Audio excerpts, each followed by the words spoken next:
नेमकं गाडीला आग लागण्याचं कारण काय आहे आणि तुम्ही गाडीमध्ये होता किती जण होतात?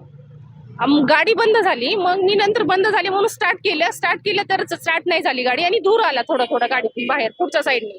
धूर आल्या म्हणून मी चावी काढली आणि मी माझा मुलगा आणि सासूबाई गाडीतून बाहेर आलो. त्याच्यामुळे पुढच्या साईडला बॅटरीचा प्रॉब्लेम आला वाटतं, कारण पुढच्या साईडने आणि आमची सीएनजी आहे गाडी, तर सीएनजीची टँकी पाठीमागच्या साईडने आहे, पुढच्या साईडला नाहीये. पुढच्या साईडला बॅटरीचा प्रॉब्लेम झालाय. त्याच्या सीएनजी ला काय झालं सीएनजीला काहीच नाही झालं. सीएनजी व्यवस्थित आहे. इंजिन आणि इंजिन मुळे पुढच्या साईडनं पूर्ण खराब झालंय, सगळं जळून का स्टेअरिंग इंजिन सगळं वायर वगैरे सगळं पुढच्या साईडने सीट कव्हर पाठीमागं सीएनजी टाकीपर्यंत आग आली. फायर ब्रिगेडला लेट झालं थोडस आणि तुम्हाला काय नाही कुणालाच काही नाही, पण चालू व्हायची आग लागायच्या अगोदरच आम्ही बाहेर आलेलो तिघं पण. जेव्हा ही आग लागली होती फायर ब्रिगेड किती वेळामध्ये आलं? 15-20 मिनिटानंतर आले फायर ब्रिगेड, लवकर नाही आले, 15 मिनिटानंतर तरी आले.